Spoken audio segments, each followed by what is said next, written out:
आगे बोले सर आप। तो दोस्तों आज के क्लास का पर्पस क्या है, what are we going to cover today. सबसे पहले तो काम की बात करें सर। सबसे पहले मित्रों एक होगा quick recap of what ever was done last day. ठीक है, recap of what was done last day number 1 sir. उसके बाद अपने लोग बात करेगा लास्ट डे के सीखे हुए चीजों से ही। लास्ट डे कुछ चीजें अपने सीखे थे लॉ ऑफ वेरिएबल प्रोपोर्शन के बाद, राइट। उसी से रिलेटेड कुछ क्वेश्चंस, जैसे stages in law of variable proportion. ये स्टेजेस तो सर आप बता दिए थे, जी हाँ, इनके बारे में थ्योरी भी लिखवा दूंगा नंबर 1। उसके बाद sir causes of different stages, कि अलग अलग स्टेजेस ऑपरेट क्यों करते हैं, मतलब इसके पीछे economic logic factors determining a particular stage क्या क्या है। ठीक है, ऑल राइट। ऑडियो क्लियर है ना सबको?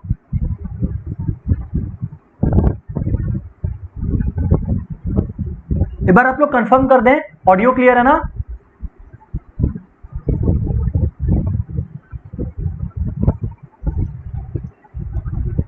कॉजेज ऑफ डिफरेंट स्टेजेस, ठीक है। और उसके बाद माय डियर फ्रेंड्स फाइनली अपने लोग चलेंगे कहां पर? अपने लोग उसके बाद चलेंगे under which stage would a rational producer operate. All right, thank you for confirmation. Under which stage would a rational producer operate. ठीक है, हाँ सर समझ में आ गया। आगे बात करें,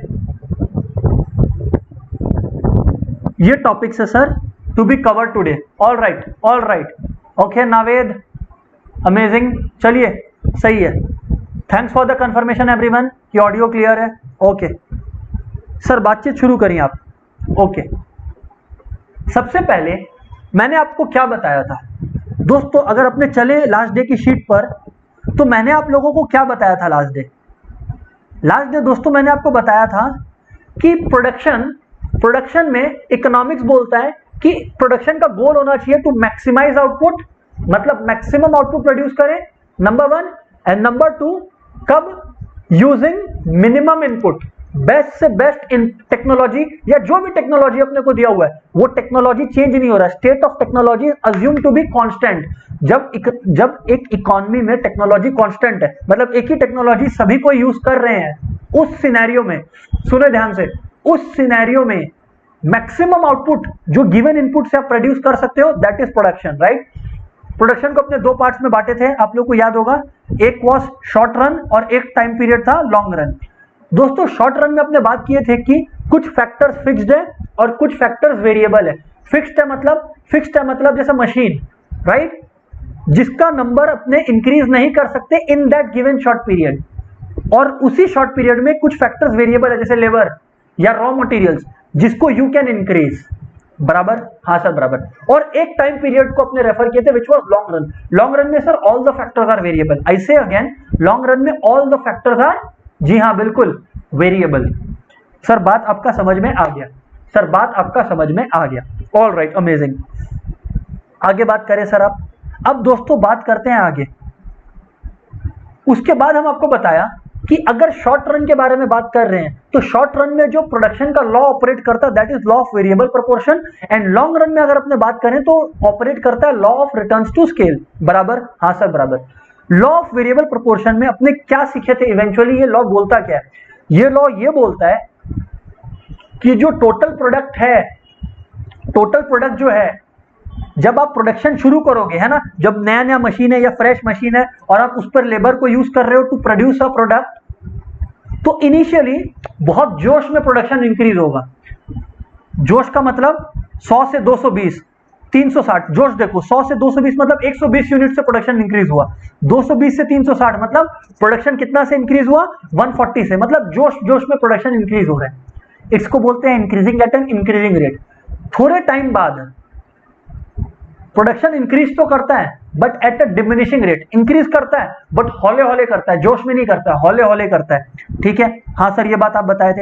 एंड इवेंचुअली एक टाइम आता है जब मशीन बोलता है बहुत हो गया, अब हम और रॉ मटेरियल नहीं सह सकेगा या हम और लेबर अपने ऊपर सहन नहीं सकेगा, उस केस में पीपी दिमाग से गिर जाता है, मतलब जो टोटल प्रोडक्टिविटी है वो गिर जाता है, ठीक है ना, जिसको अपने स्टेज ऑफ नेगेटिव रिटर्न्स बोलते हैं, राइट। ये बात आप लोगों को बताया था। इसको हम किससे कंपेयर करवाया था, आप लोग याद करो। इसको इस तरह से याद रखना कि आप लोग पढ़ने बैठे, आप लोग पढ़ाई करने बैठे, अब आप लोग पढ़ाई करने बैठे, एकदम शुरुआत में पढ़ाई करना इंक्रीज हो, देखो कितनी एफिशिएंसी से आप घर पे जब पढ़ते हो, पहला 1-2 घंटा पढ़ाई का एफिशिएंसी बढ़ता है, 1 घंटा 2 घंटा 3 घंटा, मतलब हर घंटा आप ज्यादा नंबर ऑफ पेजेस पढ़ पा रहे हो। जोश में पहले घंटे में मान लो 10 पेज पढ़े, तो अगले 1 घंटे में आप शायद 12 पेज पढ़ लो, फिर शायद 15, लेकिन 3 या 4 घंटे के बाद एक टाइम आता है जब आप एक्स्ट्रा पढ़ तो पाते हो, बट प्रीवियस एफिशिएंसी नहीं रहता आप में।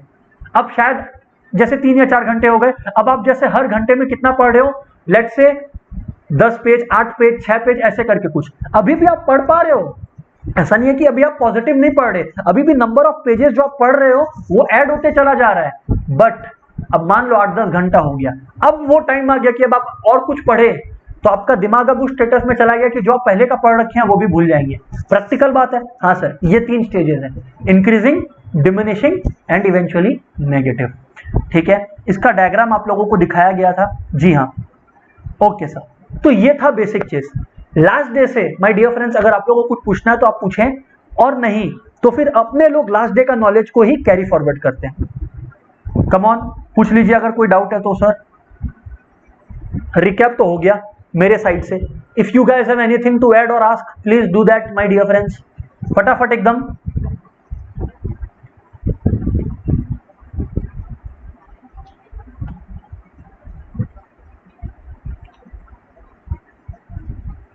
Okay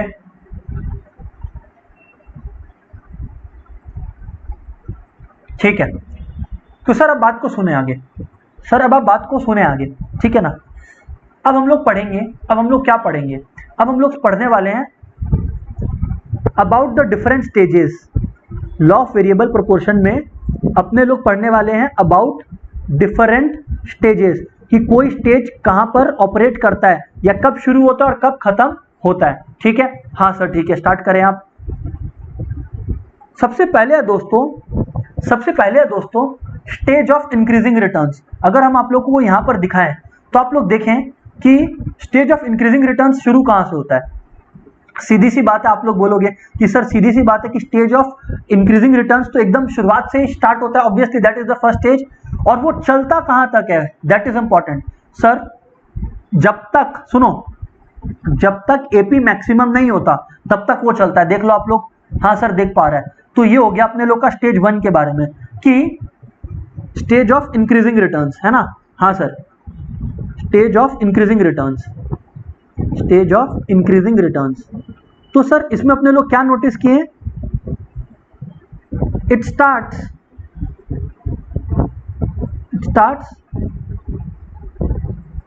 from 0 output level.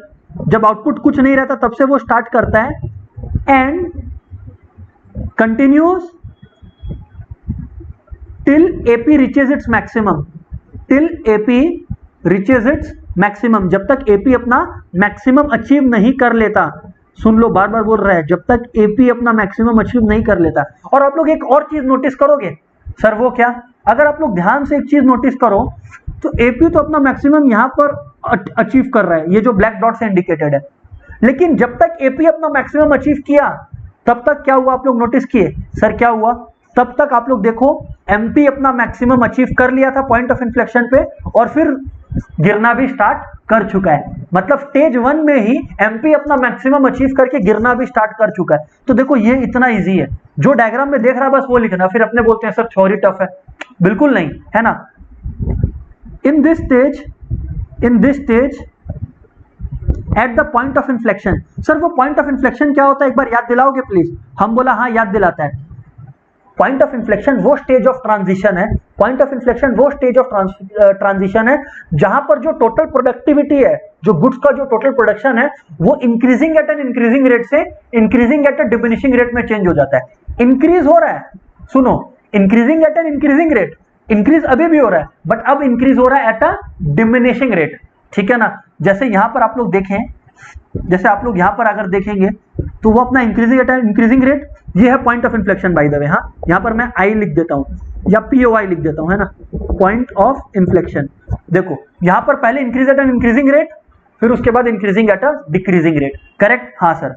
सो अपने वही लिख रहे हैं कि in this stage at the point of inflection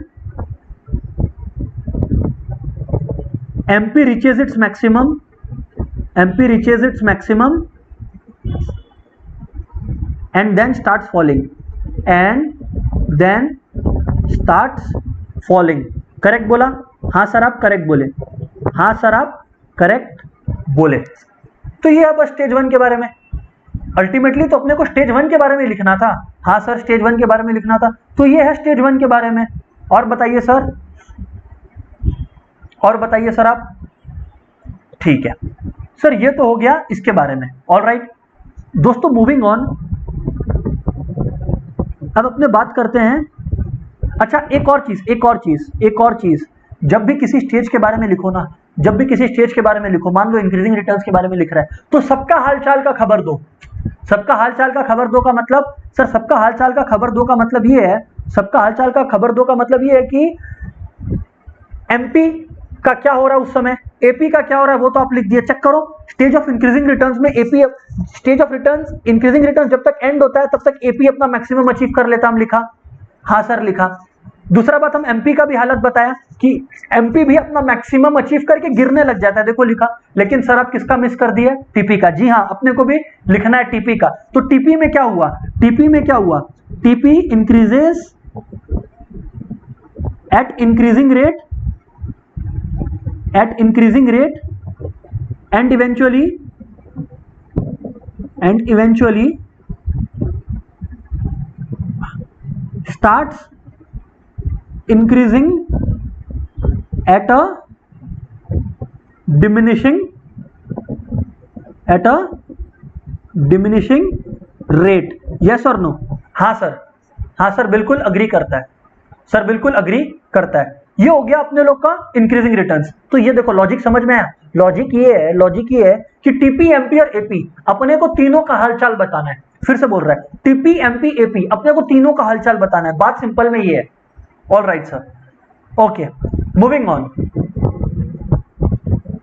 stage of diminishing returns, हम बार बार आप लोगों को डायग्राम इसलिए दिखा रहा है because that will help you in recollecting everything. Stage of diminishing returns. अब सर ये स्टेज ऑफ डिमिनिशिंग रिटर्न्स के बारे में क्या खास बात है, जरा बताइए। स्टेज ऑफ डिमिनिशिंग रिटर्न, अभी भी अपने को टीपी, एमपी और एपी तीनों का हालचाल बताना पड़ेगा। आज आप लोग अगर ध्यान से देखो, तो इधर पे हो क्या रहा है? स्टेज 1 तो यहां तक था। अब स्टेज 2 में क्या हो रहा है? स्टेज 2 में आप लोग ध्यान से देखो, ये है स्टेज 2 है ना। क्या हो रहा है? टीपी का क्या हालचाल है? टीपी इंक्रीज हो रहा है एट डिमिनिशिंग रेट, और स्टेज 2 खत्म कहां पे होता है? जहां पे टीपी अपना मैक्सिमम अचीव कर लिया है। चेक कर लो, ये ब्लू पॉइंट पे टीपी अपना मैक्सिमम अचीव कर ले रहा है, बिल्कुल। अभी आप लोग देखो उसी समय एमपी और एपी का क्या है? उसी समय एमपी और एपी का क्या है? तो सर स्टेज 2 में एपी फॉल हो रहा है, देखो स्टेज 2 में एपी फॉल हो रहा है कंसिस्टेंटली, ये रहा देखो ना, ये रहा देखो कंसिस्टेंटली फॉल हो रहा है।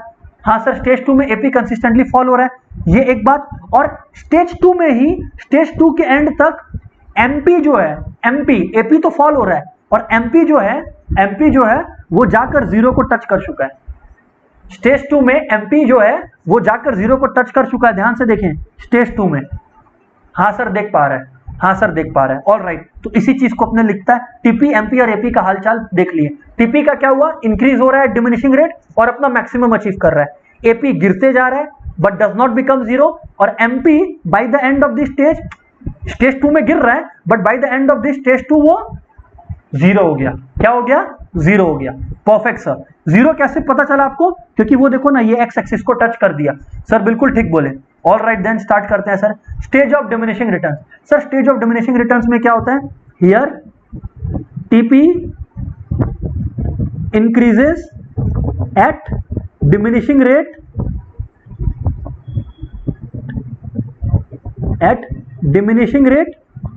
and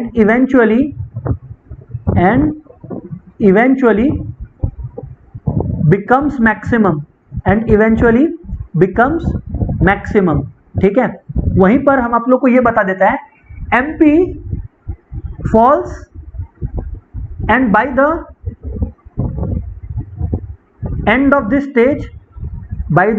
this stage by the end of this stage becomes 0. Correct? हाँ सर करेक्ट. वहीं पर AP continues to fall,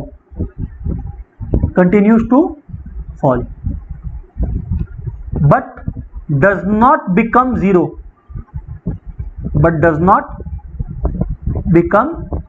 0, ठीक है. हाँ sir, stage of diminishing returns भी एकदम परफेक्ट है. सर अब आप थर्ड स्टेज के बारे में बात करो, which is stage of negative returns. Sir अब आप स्टेज ऑफ नेगेटिव रिटर्न्स के बारे में बात करो प्लीज. हम बोला ओके. ध्यान से देखो यार, नेगेटिव रिटर्न्स में क्या हो रहा है, टीपी गिरने लग जाता है. चेक करो, ये देखो टीपी फॉल्स. देखो ना यहां से टीपी गिर रही है, स्टेज 3 टीपी फॉल्स, ठीक है. और एमपी तो जनाब नेगेटिव हो जाते हैं क्योंकि वो 0 से भी नीचे चले जाते हैं. यस और नो, एमपी नेगेटिव हो जाता है और AP continues to fall but does not become 0. AP 0 हो ही नहीं सकता, एपी 0 बन ही नहीं सकता. लास्ट डे आंसर दिया था. मेरे को आप लोग बताओ तो एपी 0 क्यों नहीं हो सकता? ऐसा क्यों बोल रहे हैं? एपी 0 हो ही नहीं सकता. आई एम टेलिंग, क्यों नहीं हो सकता 0, ये बताओ ना आप. क्यों नहीं हो सकता ये बताओ.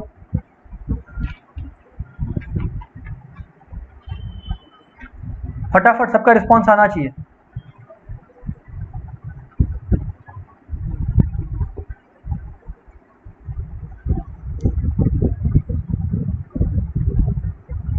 और ये लास्ट टाइम बताया था. Very good Naved. Naved is the first one to answer and correct answer Naved.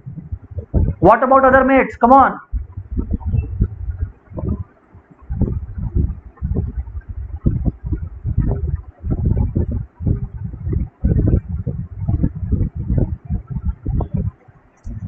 Sir ऐसा इसलिए बिकॉज एपी क्या होता है?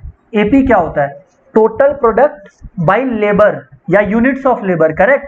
एपी क्या होता है? टोटल प्रोडक्ट या total production by units of labour. अरे तो जनाब टोटल प्रोडक्शन कभी 0 हो सकता है क्या? टोटल प्रोडक्ट, अरे टोटल गुड्स प्रोड्यूस्ड कभी भी 0 कैसे होगा? तो जब टोटल प्रोडक्ट प्रोड्यूस्ड ही 0 नहीं होगा, जब टोटल प्रोडक्ट ही कभी 0 नहीं होगा तो एपी कहां से 0 होगा? Because AP is dependent on TP. देखो यहां पर लिखा था TP can never be 0.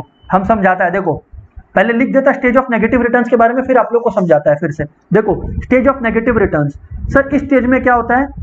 Here TP starts falling, here TP starts, TP बोले तो total product, TP starts falling, MP becomes negative, MP becomes negative,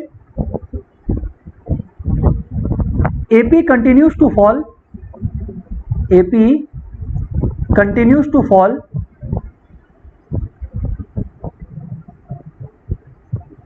but is not 0, but is not 0. ध्यान से देखें आप लोग, ध्यान से देखें आप लोग. ये देखो अब हम आप लोग को फिर से एक बार समझा रहे हैं कि क्यों कभी AP 0 नहीं हो सकता. सुनो आप लोग, एवरेज प्रोडक्ट क्या होता है?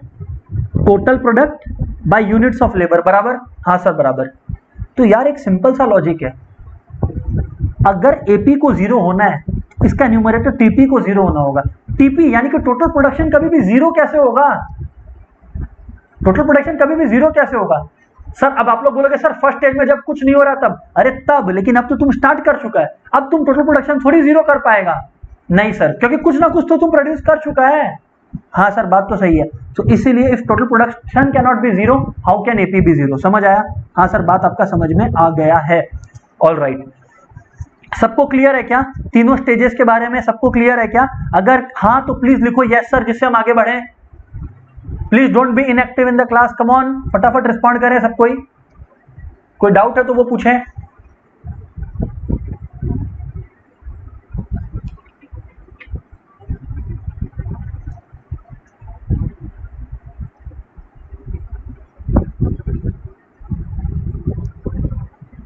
Yes sir, yes sir. What about others?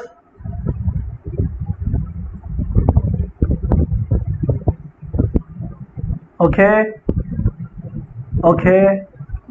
Yes sir, no doubt. बढ़िया. Yes, clear. सही है. ठीक है. What about other mates? चलो सही है. ठीक है.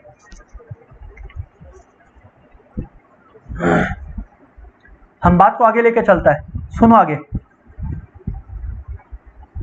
अब अपने क्या पढ़ने वाला है, अब अपने पढ़ने वाला है कॉज ऑफ डिफरेंट स्टेजेस, यानी कि why do different stages arise, why do different stages arise, इसका मतलब causes of different stages, causes of different stages, ठीक है।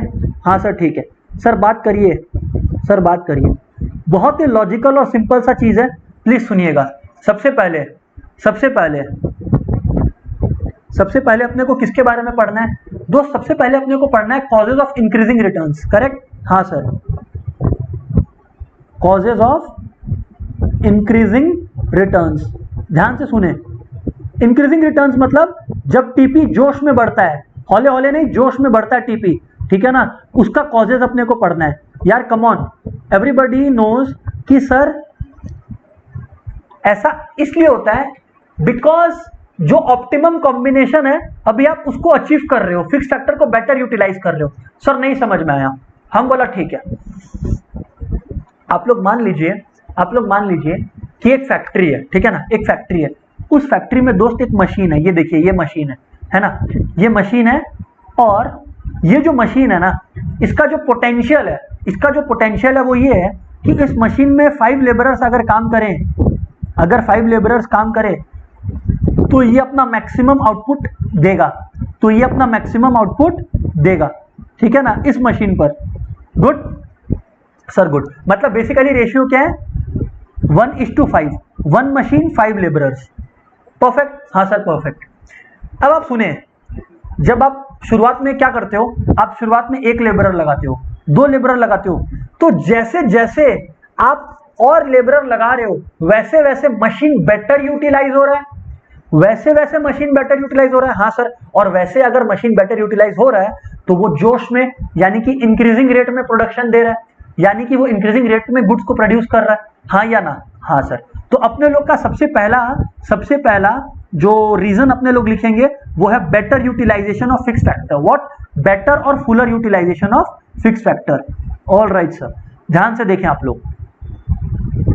तो सबसे पहला है better utilisation of fix factor, बराबर?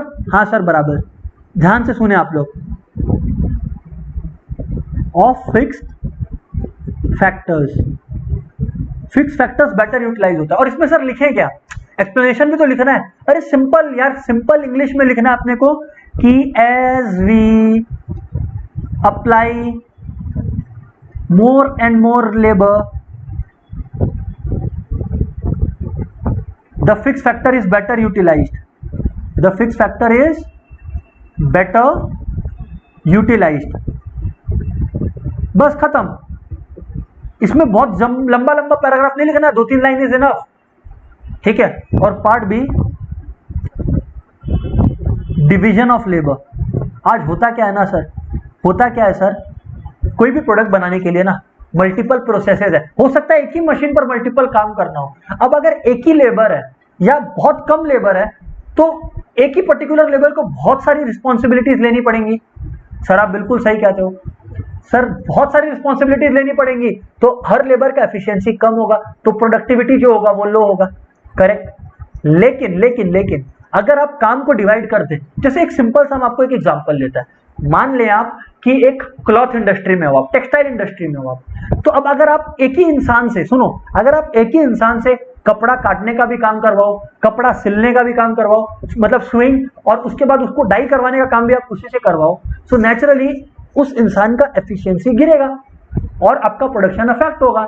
बट जैसे जैसे, क्योंकि इंक्रीजिंग रिटर्न्स में क्या होता है, as more and more units of a variable factor are applied to a given amount of fix factor, याद है? तो जैसे जैसे आप और वेरिएबल फैक्टर लाओगे वैसे वैसे आप काम को डिवाइड कर पाओगे, तो हर लेबर अपना बेस्ट को बेटर तरीके से अचीव कर पाएगा, as a result increasing returns operate करेगा। All right sir. तो as more variable factors are hired, variable factors are employed, it is possible to divide work, it is possible to divide work hence increasing returns, ठीक है ना, hence increasing returns. Sir सिर्फ 2-3 line तक अपने को अपना बात रखना है, ज्यादा लंबा कहानी नहीं करके आना है यहाँ पे, ठीक है। तो all right sir. Sir causes of diminishing returns के बारे में आप बात करें। All right, causes of diminishing returns के बारे में बात करता है everybody. Causes of diminishing returns, sir जरा इसके बारे में कुछ बताएं। सर ये वो स्टेज है जहां हम लोग एक्स्ट्रा पेजेस पढ़ तो पा रहे हैं, लेकिन अब उतना बढ़िया से नहीं जितना शुरुआत में। नया नया पेजेस तो पढ़ रहे हैं बट उतना नहीं जोश में जितना शुरुआत में करते थे, ठीक है सर। हाँ सर, तो इसका क्या कारण है, why does this stage operate, ध्यान से सुनना। इसका एक मेजर कारण बताए क्या है, इसका एक मेजर कारण बताए क्या है, ऑप्टिमम कॉम्बिनेशन को आप डिस्टर्ब कर रहे हो। अगर आपको याद हो तो हम क्या एग्जांपल दिया था कि एक मशीन बेस्ट कब परफॉर्म कर रहा है, जब यहां उसमें 5 वर्कर्स काम कर रहे हो। अब यार आप 6 वर्कर 7 वर्कर को ला रहे हो, ऐसा नहीं है कि प्रोडक्शन इंक्रीज नहीं होगा, होगा, बट जिस जोश में, क्योंकि मशीन का ऑप्टिमम कैपेसिटी था ना, वो उसका विनिंग कॉम्बिनेशन था 1:5, मतलब एक मशीन पे 5 लेबर है। अब जब आप ज्यादा लगाओगे, मशीन पे जोड़ दोगे, तो वो मशीन एक्स्ट्रा प्रोडक्ट प्रोड्यूस करके तो आपको दे देगा, लेकिन उतना नहीं जितना पहले दिया था। इसको इसी तरह से सोचो ना, हम आपको सिंपल सा बात बोल रहे हैं। आप पढ़ाई करने बैठे हो, पहला 2-3 घंटा आप गजब पढ़े, आपका जो नंबर ऑफ पेजेस आप पढ़े और जितना अच्छे से समझे आप, वो बढ़ते जा रहा है। लेकिन 3 घंटे के बाद आपको और नॉलेज चाहिए, सुनो, आपको और नॉलेज चाहिए, आपको और पेजेस पढ़ना है, तो 3 घंटे के बाद वो आप कर तो लोगे, बट वो जो ऑप्टिमम कॉम्बिनेशन था कि आप 3 घंटे पढ़ सकते हो, अब वो डिस्टर्ब हो गया। तो जैसे ही आप चौथे घंटे पढ़ने जाते हो, ऐसा नहीं है कि 4th आवर या 5th आवर आप पढ़ते नहीं हो, पढ़ते हैं सर, बट क्योंकि ऑप्टिमम कॉम्बिनेशन 3 घंटे का डिस्टर्ब हो गया, तो उतने एफिशिएंटली नहीं पढ़ पाते हैं जितना पहला 3 घंटा पढ़े थे। This is what is disturbing of optimum proportion या ऑप्टिमम कॉम्बिनेशन। सर सबको समझ में आया क्या? प्लीज कंफर्म यस और नो। ये थोड़ा सा ट्रिकी होता है, लोगों को समझ में नहीं आता है, तो प्लीज कंफर्म करिए जिससे हम कोई और एग्जांपल ले, अगर नहीं समझ में आया तो। ऑप्टिमम कॉम्बिनेशन, सर सबको क्लियर है ना?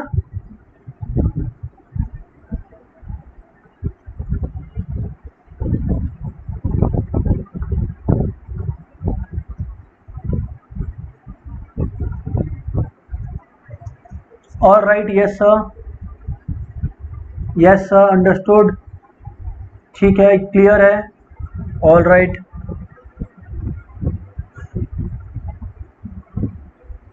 ठीक है, ओके,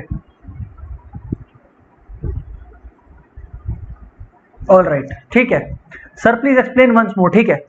देखो फिर से समझा रहे हो, ध्यान से सुने आप लोग ध्यान से सुने। आप लोग एक एक कैपेसिटी आप लोगों का, करेक्ट, लेट्स से कि 3 घंटे तक आप लोग एकदम क्लासिक तरीके से एकदम फाड़ के पढ़ सकते हो, ठीक सर, ठीक, पढ़ने बैठे, पढ़ लिया 3 घंटे तक, आप बहुत अच्छे से पढ़ लिया। अब में भी सिलेबस बहुत बाकी है या एग्जाम पास में है, तो आप सोचते हो हम और पढ़ ले और नॉलेज अचीव कर ले, ठीक, गुड आइडिया। लेकिन अब होता क्या है, होता ये है कि 3 घंटे के बियॉन्ड जब आप जाते हो, तो जो एडिशनल नॉलेज आप ले पाते हो from 4th hour 5th hour, वो कंपैरेटिवली कम होता है देन द प्रीवियस 3 आवर्स। एक एग्जांपल, मान लो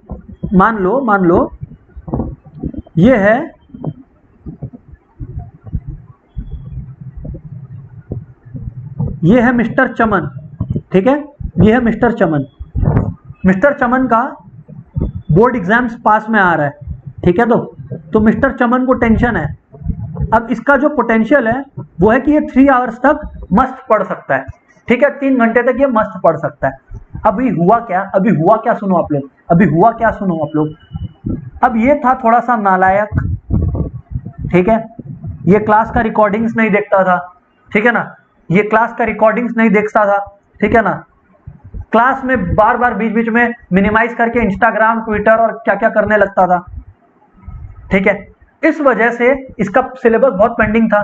तो अब ये सोच रहा है कि एग्जाम का टाइम आ गया है और मेरा 3 घंटा पढ़ने से तो मेरा चलेगा नहीं, मेरा 3 घंटा पढ़ने से तो मेरा चलेगा नहीं, ये इस बात को रियलाइज कर लिया। तो सर अब करे तो करे क्या? अब सवाल ये है कि सर करे तो करे क्या, राइट? हाँ सर। तो ये रियलाइज करता है कि नहीं अब हम बेसिक पढ़ेगा, ये रियलाइज करता है कि नहीं अब हम बेसिक पढ़ेगा, और राइट, कोई दिक्कत वाली बात नहीं है।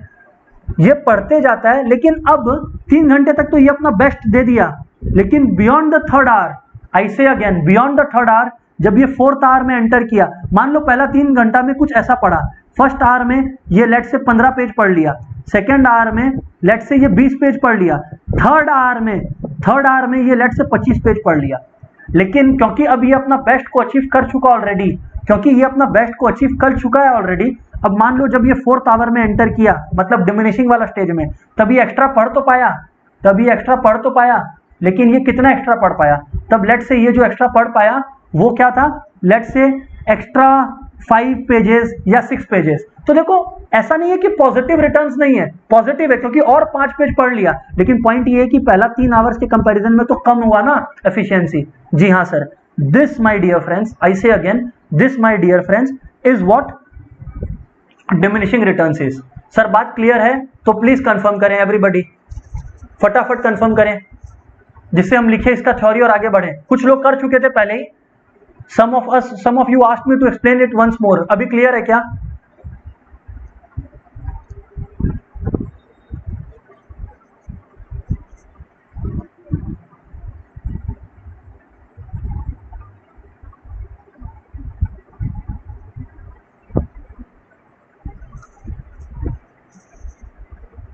All right, yes sir, clear, सही है। तो देखो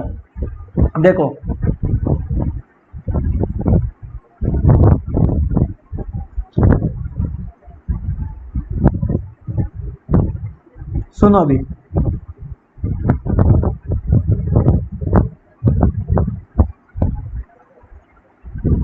ठीक है, डिस्टर्बिंग द ऑप्टिमम कॉम्बिनेशन। तो सर अब बात ऐसा है कि अपने लोग लिखेगा कि देयर इज अ कैपेसिटी और there is an optimum ratio up to which fix up to which variable factor can be added,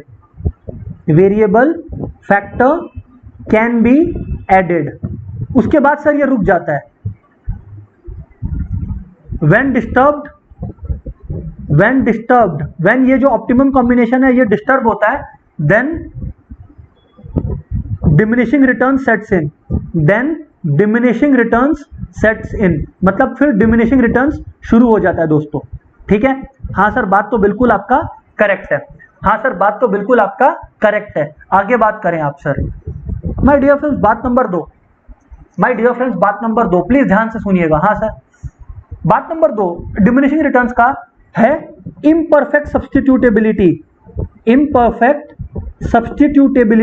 sir ये क्या पॉइंट है sir? Imperfect substitutability of factors of production, ठीक है ना? सुने आप लोग, सुनिएगा आप लोग। हाँ सर बोलिए। देखिए मेरे पास एक मशीन है और अपने लोग बात शॉर्ट रन में, आप लोग ये नहीं भूले ना कि अपने लोग एक शॉर्ट रन इन्वायरमेंट में है। हाँ सर, हम लोग नहीं भूला क्योंकि लॉ ऑफ वेरिएबल प्रोपोर्शन का बात चल रहा है। अब सर इसमें क्या पॉसिबल नहीं है? फिक्स फैक्टर्स को बढ़ाना। अब मान लीजिए, सुनिए, अब मान लीजिए मेरे पास एक्स्ट्रा प्रोडक्ट्स सेल करने का ऑफर आया। अब अगर हमको वो एक्स्ट्रा प्रोडक्ट्स प्रोड्यूस करना है तो हम किसको इंक्रीज करेगा?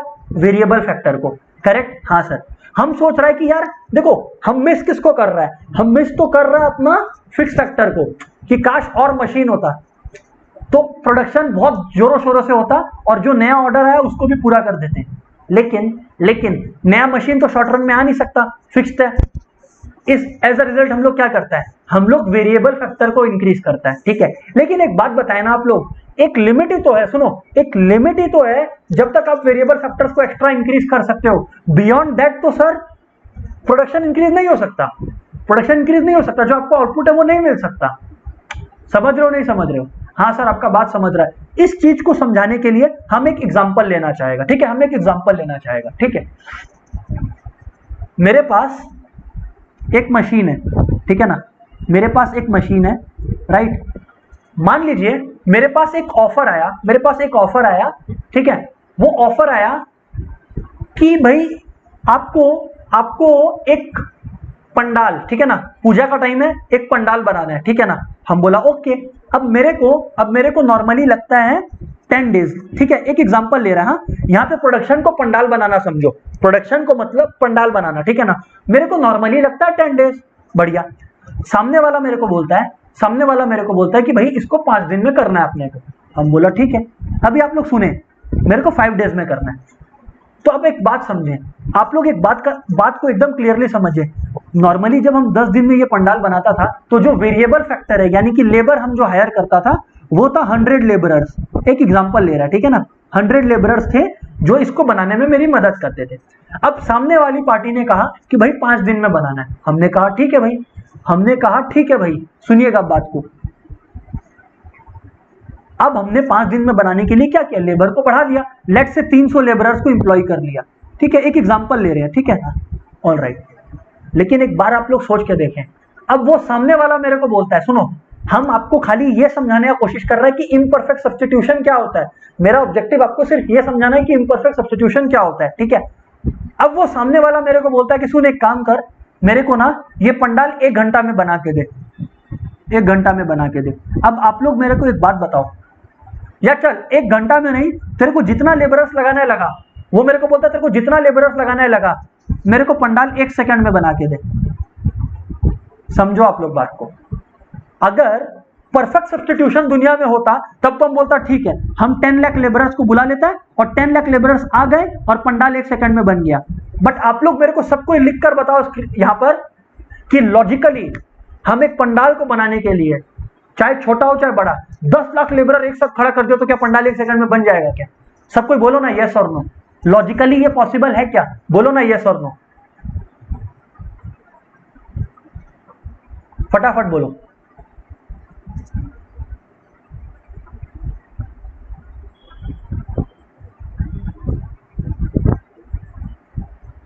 नहीं सर, नहीं सर, सब कोई बोलो, कोई यस सर मत बोल देना।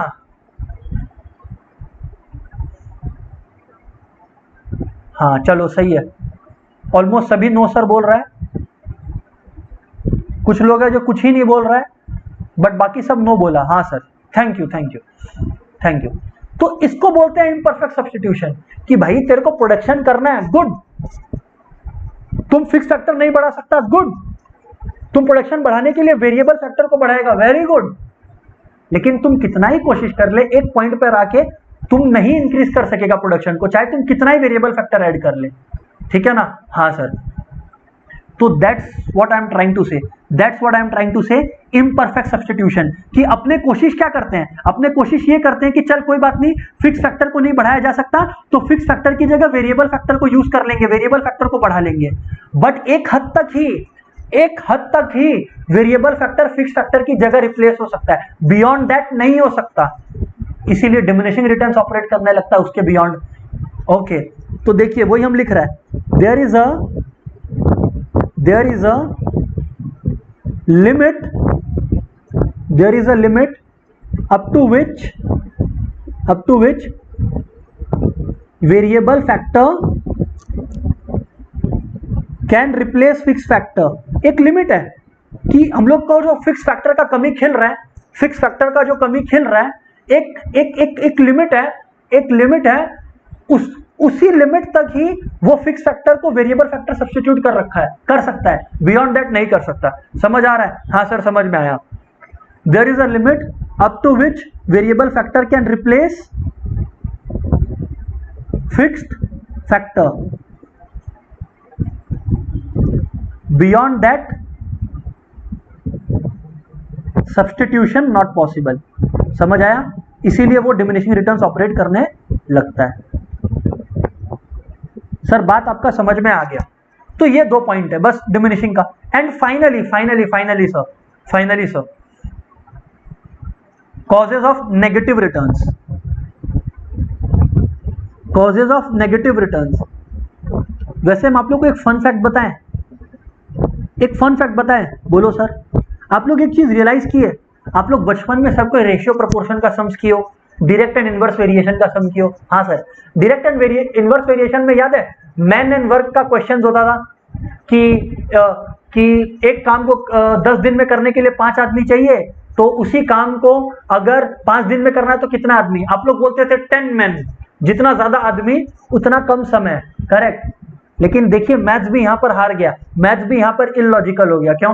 क्योंकि एक टाइम आएगा, समझो normally maths is the most logical and beautiful subject, but यहां पर देखो मैथ्स भी हार जाएगा। क्योंकि आप लोग अगर लॉजिकली सोचो कैलकुलेशन के हिसाब से, तो एक नंबर आएगा 1 लाख 1 करोड़ कुछ भी, जो नंबर ये बोलेगा कि अगर 1 करोड़ आदमी हो तो काम 1 सेकंड में हो जाएगा, बट वहां पर मैथ्स इलॉजिकल हो गया ना।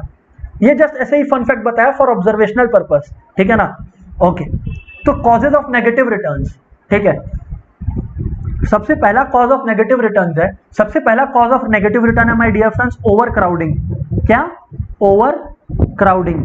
सर ओवर क्राउडिंग का मतलब क्या होता है? अरे अपने बचपन में पढ़े थे ना, too many cooks spoil the broth. हाँ सर, अरे ज्यादा लोग रहेंगे, सुनो एक फिक्स फैक्टर है, अब उसमें बहुत सारा आदमी लोग आप लगा दिए, तो पता क्या चल रहा है, सब कोई अपना अपना 11-11 का टीम बना के क्रिकेट खेलने चला गया, काम तो कर ही नहीं रहा है। समझ रहे हो? हम आपसे क्या बात किया था, ये मशीन पर 5 आदमी काम कर सकता है, अब 5 की जगह चलो आप 6 लगाए, 7 लगाए, 8 लगाए, डिमिनिशिंग रिटर्न्स ऑपरेट किया। यार अगर आप 20 आदमी लगा दोगे एक मशीन पर जिसपे 5 कॉम्बिनेशन बेस्ट सूट करेगा, क्या होगा? ये लोग अपना 10-10 का टीम बनाएगा और क्रिकेट खेलने चला जाएगा। सर 9-9 का टीम बनाएगा, 2 जन को अंपायर बना लेगा। समझ रहे हो? अरे क्योंकि इतना जन है तो हॉटस्पॉट क्रिएट होगा ना, हॉटस्पॉट क्रिएट होगा। अब ये मत लिख के आ जाना कि सर क्रिकेट खेलने लगेगा ये लोग इसलिए नेगेटिव रिटर्न्स होगा।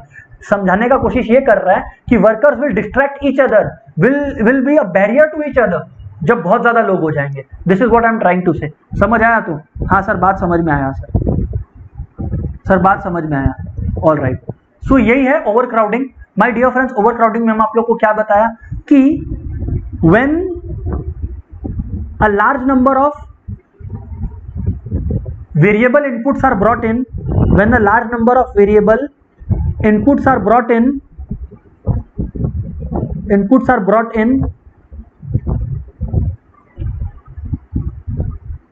negative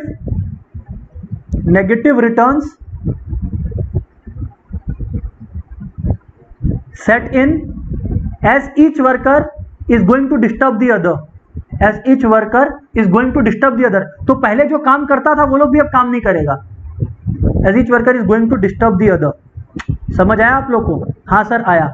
एक और इशू है, एक और इशू है जो आप लोग को समझना चाहिए और समझना पड़ेगा। And what would that be sir? Sir वो है मैनेजमेंट प्रॉब्लम। है सर, ये मैनेजमेंट प्रॉब्लम का क्या चक्कर है, जरा समझाइए।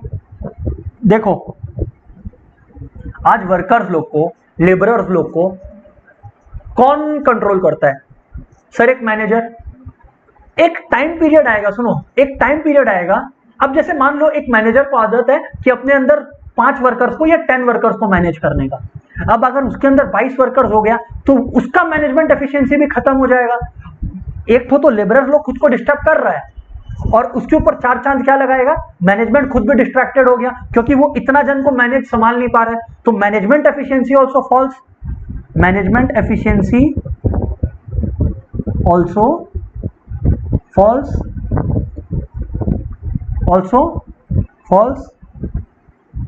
as a large number of laborers are to be managed, as large number of laborers are to be managed। समझ आया? हाँ सर समझ में आया। सर ये था तीनों स्टेजेस, ये था तीनों stages and causes behind the तीनों स्टेजेस। ठीक है? हाँ सर बात तो समझ में आया, ठीक है ना। अब एक फेमस पॉपुलर मस्त क्वेश्चन हम आप लोग को बोलता है, and sir what is that question, please tell us sir. वो क्वेश्चन है सर, और आता ही आता है, इस बार भी आएगा ही आएगा मेरे को लग रहा है बोर्ड एग्जाम्स में। And what would that be sir? Under which stage would a rational producer want to operate? Under which stage would a rational producer want to operate? एक रैशनल प्रोड्यूसर जो एक लॉजिकल प्रोड्यूसर है वो किस stage पे operate करना चाहेगा। मेरे को आप लोगों से रिकमेंडेशन चाहिए, मेरे को आप लोगों से सजेशंस चाहिए कि आप लोगों को क्या लगता है कि एक रैशनल प्रोड्यूसर किस स्टेज पे ऑपरेट करेगा। आप लोग होते तो आप लोग क्या डिसीजन दिए होते, मेरे को जरा आप लोग बताएं प्लीज।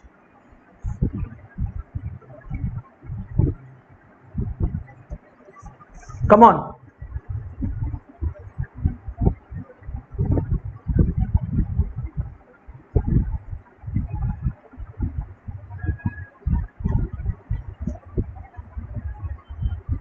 विच स्टेज, आपको क्या लगता है? 3 स्टेजेस आप लोग देख लिए, इंक्रीजिंग, डिमिनिशिंग और नेगेटिव। एक logical producer, okay good, Devansh, Devansh is the first one to give a correct answer. Correct answer है, वेरी गुड। नावेद, नंदिनी, सही है। What about other mates, come on.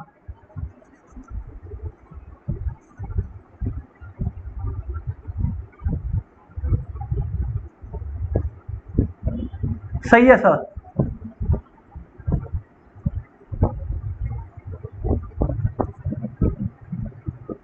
One of our friends have given a wrong answer.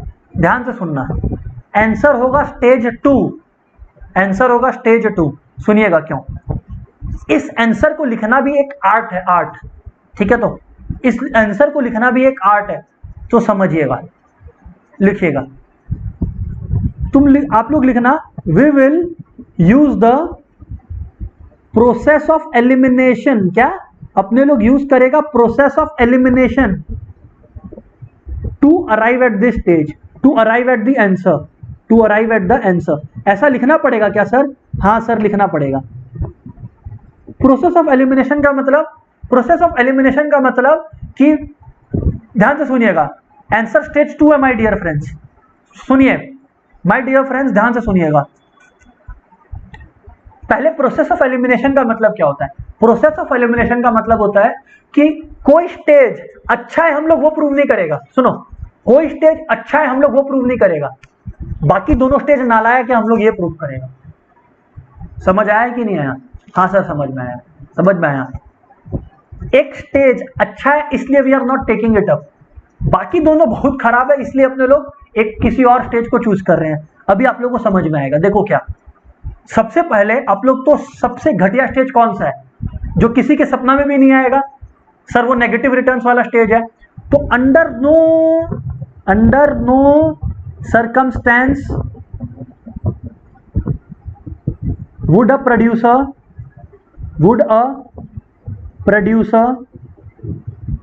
want to operate as, क्योंकि पता है under no circumstance would a producer want to operate in what stage? In stage 3 as TP is falling, MP becomes negative। अरे पूरी तरह से हालत खराब है, क्या बात करते हैं आप? यस और नो? सर सही बोलते हो आप, सर सही बोलते हो आप, पूरी तरह से हालत खराब है, क्या बात कर रहे हैं आप? ठीक है सर, आगे बात करें आप। माय डियर फ्रेंड्स, अगर हम थोड़ा सा आगे बात करें, अगर हम थोड़ा सा आगे बात करें तो हम स्टेज 3 को तो साफ इनकार कर दिया कि देखो कितना नालायक है। स्टेज 1, अब आप लोग में से काफी लोग, हाँ जिन लोग स्टेज 1 बोले ना, चलो उनका दर्द तो हम समझता है। सुनो, स्टेज 1 में क्यों नहीं ऑपरेट करेंगे आप लोग समझे। चलिए आइए डायग्राम देखते हैं। आइए आप लोग ये देखिए, आप लोग का स्टेज 1 यहां तक चल रहा है, ठीक है, यहां तक स्टेज 1 चल रहा है, जो हम ब्लैक डॉट दिया वहां तक, ठीक है। आप लोग अगर बोलते हो, सुनो आप लोग अगर बोलते हो कि स्टेज 1 में हम लोग बंद कर देंगे सर, या स्टेज 1 में रुक जाएंगे, मान लो आप लोग यहां पर रुक गए स्टेज 1 में, तो प्रॉब्लम समझते हो क्या है? टोटल प्रोडक्ट टीपी और बढ़ रहा है। देखो टीपी और बढ़ने वाला है फ्यूचर में, आप उस बात का एडवांटेज नहीं ले पाओगे। टीपी और बढ़ रहा है फ्यूचर में, आप इस बात का एडवांटेज ही नहीं ले पाओगे सर। समझ रहे हो? टोटल प्रोडक्शन कुछ भी हो बढ़ तो रहा है, टोटल प्रोडक्टिविटी बढ़ तो रहा है, आप उस चीज का फायदा ही नहीं उठा पाओगे, क्योंकि स्टेज 2 में भी देखो बढ़ रहा है। ये रहा देखो, ये रहा स्टेज 2 वाला पार्ट जहां पे बढ़ रहा है, देखो आप इस चीज का एडवांटेज नहीं ले रहे हो, फिर आप ये बोल रहे हो। सर बात तो आप सही बोले सर, बात तो एकदम लॉजिकल है। हम बोला एग्जैक्टली, तो इसलिए स्टेज 1 को एलिमिनेट किए। Why? Because we are unable to take advantage. If we stop at stage 1 we won't be able to take advantage of the constantly rising productivity। जो स्टेज 2 में भी अपने को एडवांटेज मिलेगा। अरे स्टेज 2 में भी तो टीपी बढ़ रहा है, स्टेज 2 में भी तो टीपी बढ़ रहा है, यस और नो। ये देखो ना, ये रहा, टोटल प्रोडक्टिविटी तो बढ़ ही रहा है, इसका एडवांटेज नहीं ले पाएंगे अपने फिर। इस वजह से स्टेज 1 भी राइट चॉइस नहीं है। समझ आया सा? हाँ। तो अब प्रोड्यूसर, नेक्स्ट पैराग्राफ में, अब producer would also not want to operate in stage 1 as if he or she stop at stage 1, they won't be able to take advantage of the constantly rising productivity. They won't be able to take advantage of the constantly rising productivity. Oh, take advantage of the constantly rising TP यानी कि total production. समझ आया कि नहीं? हाँ sir. एक बात हम आप लोग को और बताएं। हाँ सर बताइए। ये सब चीज का नोट्स तो आप लोग को मिलेगा ही, ध्यान से सुने आप लोग।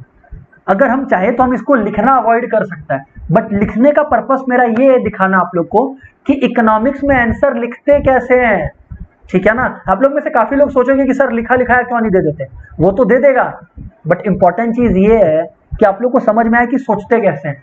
वो चीज तभी समझ आएगा जब आप लोग को उस प्रोसेस को दिखाया जाए।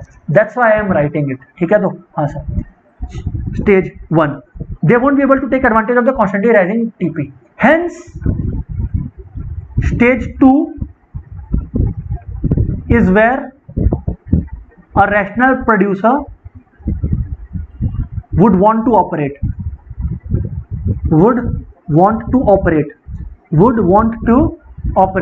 अभी एक बात और बोलना है, आप लोग यहां तक लिख देते हो, ठीक है, ये ठीक है, लेकिन आप लोग एक लाइन मिस कर देते हो। आप लोग को ये भी बोलना है कि देख स्टेज 2 पे ऑपरेट करेगा, बट स्टेज 2 भी तो देखो थोड़ा सा बड़ा है। देखो यहां पर देखो कर्व को देखो, ये स्टेज 2 का कर्व है, ब्लैक से इंडिकेट किया। हाँ सर, लेकिन एग्जैक्टली स्टेज 2 पे कहां पे वो रुकना चाहेगा सर? वो डिपेंड करता है उसका क्या इनपुट आउटपुट कॉम्बिनेशन है। वो सिंपली स्पीकिंग वो प्रोड्यूसर टू प्रोड्यूसर वेरी करेगा, है ना।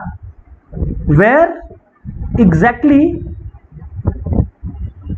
इन stage 2 will vary from producer to producer. बात खत्म। हर प्रोड्यूसर के लिए इसका आंसर अलग होगा, बट हर प्रोड्यूसर के लिए एक आंसर सेम है कि हर प्रोड्यूसर ऑपरेट कहां तक करना चाहेगा? स्टेज 2 तक। स्टेज 2 पे वो रुकना चाहेगा। सर सबको अब क्लियर है क्या? जिन लोगों ने कोई ऑल्टरनेटिव आंसर दिया था उनको क्लियर है क्या? और जिन लोगों ने सही आंसर दिया था स्टेज 2, उनको रीजन क्लियर है क्या कि किस तरह से अपने स्टेज 2 पर आए प्रोसेस ऑफ एलिमिनेशन से? स्टेज 1 और स्टेज 3 को बेकार बोले जिससे स्टेज 2 सिलेक्ट हुआ। Come on guys, admit it if it's clear.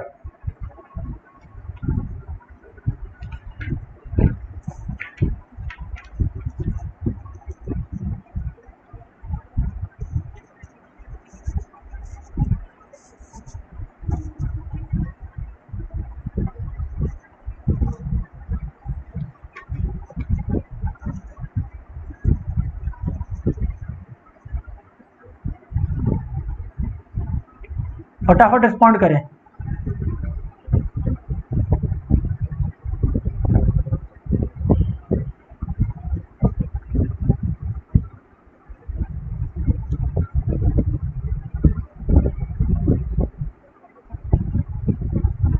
सबको रिस्पॉन्ड करें फटाफट please. All right, yes. What about others?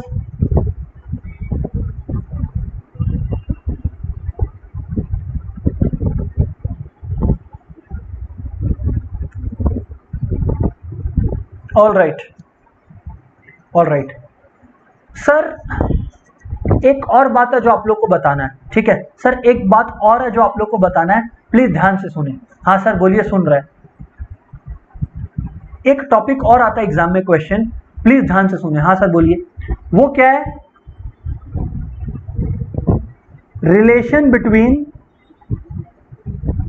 Relationship between AP and MP. Question आता है सर एग्जाम में कि भाई सिर्फ एपी और एमपी के बीच में रिलेशन बता के बता, ठीक है। अभी ध्यान से सुने आप लोग, अगर आप लोगों से एपी और एमपी के बीच में रिलेशन पूछ रहा है, आई से अगेन, अगर आप लोगों से एपी और एमपी के बीच में रिलेशन पूछ रहा है तो how would we solve it, how would you solve it? ध्यान से देखें आप लोग। हाँ सर बोलिए।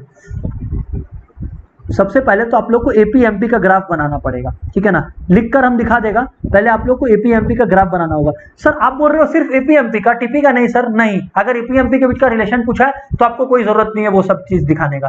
क्लियर है? हाँ सर बात क्लियर है। अब आप लोग ध्यान से देखें how to show the ultimate answer. ये देखिए, ये एपी है, ये एमपी है ना? हाँ सर, यहां पर है यूनिट्स ऑफ लेबर, यहां पर है यूनिट्स ऑफ लेबर, ठीक है। अभी आप लोग देखो कि ये ग्राफ कैसे प्लॉट होता है। आप लोग को ये याद होगा सर क्या, कि एमपी एपी से पहले अपना मैक्सिमम अचीव करता है। हाँ सर हम लोग को याद है। तो आप लोग ध्यान से देखें, एमपी, ये एमपी कर्व जा रहा है, एमपी अपना मैक्सिमम अचीव किया और फिर ग्रेजुअली डिक्लाइन हो रहा है, जीरो होगा और अब नेगेटिव में चला गया। ये है कौन? ये है अपने लोग का मार्जिनल प्रोडक्ट। एपी के बारे में आप लोग को क्या मालूम है? सर एपी के बारे में अपने को यह मालूम है कि एपी का खास बात यह है कि एपी कॉन्स्टेंटली राइज होता है और वो यहां पे मिलता है एमपी से, और एक बार इसका एमपी से मुलाकात हो जाता है, एक बार इसका एमपी से मुलाकात हो जाता है, फिर इसको एमपी से प्यार हो जाता है। जो जिस तरफ एमपी उस तरफ ये मुलाकात पहली बार हो रहा है, देखो एपी का एमपी से, एक बार देखा तो इशारा हो गया और उसके बाद धाए। समझ में आया? हाँ सर समझ में आया। सर बात तो समझ में आया, सर बात तो आपका समझ में आया। ये डायग्राम पहले आप लोग को बताना है, ठीक है सर, ये बात आप लोग को पहले बताना है। डायग्राम बना दिया, अब सर क्या लिखेगा, खाली ऐसे छोड़ के मत आना, ठीक है ना। Theory is to be backed, theory is to be backed. तो ध्यान से सुनना, आप लोग ये लिखेंगे कि भाई देखो बात सिंपल है। आप लोग भाई ये लिखोगे कि देखो जब एमपी एपी से ग्रेटर है, जब एमपी एपी से ग्रेटर है, एपी राइजेस। देख लो क्योंकि एमपी एपी से ऊपर है, देखो ना, when MP greater than AP comma AP rises, ठीक है ना। हाँ सर ध्यान से सुनना, राइजेस आगे बोले सर। बात नंबर टू, एमपी एपी से कहां मिलता है? एमपी एपी से कहां मिलता है? एमपी एपी से मिलता है जब एपी अपना मैक्सिमम पॉइंट पर होता है। देखो इस पॉइंट पर एपी अपना मैक्सिमम पर है। हाँ सर बिल्कुल। तो MP meets AP at its maximum point, ठीक है ना। हाँ सर ठीक है। एंड इवेंचुअली मित्रों क्या होता है, फिर इवेंचुअली होता क्या है कि एमपी फॉल होता है, और जब एमपी फॉल होता है तो इस बात से एपी बहुत दुखी हो जाता है, तो एपी ऑल्सो स्टार्ट्स फॉलिंग। तो जब एमपी एपी से कम होता है, देखो ना एमपी एपी से कम है, when MP less than AP तो एपी गिर जाता है, AP falls. AP simply respect बहुत करता है एमपी का, समझ रहे हो? इस बात को याद ऐसे रखना कि एपी एमपी का रिस्पेक्ट बहुत करता है, इसीलिए देखो एमपी जब ग्रेटर है एपी से तो एपी राइज होता है। जब एमपी मिलने आता है तो एपी अपना मैक्सिमम पे होता है, बहुत खुश होता है, और फिर जब एमपी गिर जाता है, एमपी एपी से कम हो जाता है, तो एपी उदास हो जाता है और एपी खुद भी गिर जाता है। सर बात सबको क्लियर है क्या? एंड सर अगर सबको बात क्लियर है तो let me tell you this chapter is over. लेकिन sir laws of returns to scale जो लॉन्ग रन में होता है वो आपने नहीं करवाया 2021 बोर्ड एग्जाम्स में, वो हटा दिया गया है। लॉन्ग रन का law of returns to scale नहीं आ रहा है। So that's it my dear friends, production खत्म। कोई डाउट है तो पूछिए, नहीं तो टाटा एवरीवन।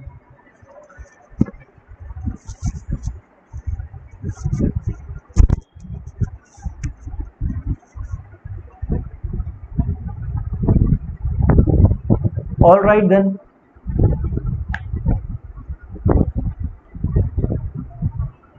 क्लियर है? यस सर क्लियर है, वेरी गुड, फटाफट रिस्पॉन्स आ रहा है।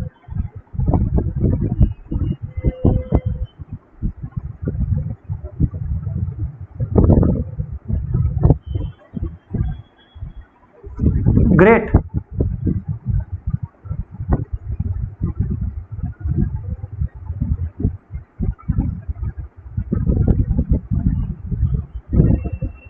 Understood everything, good.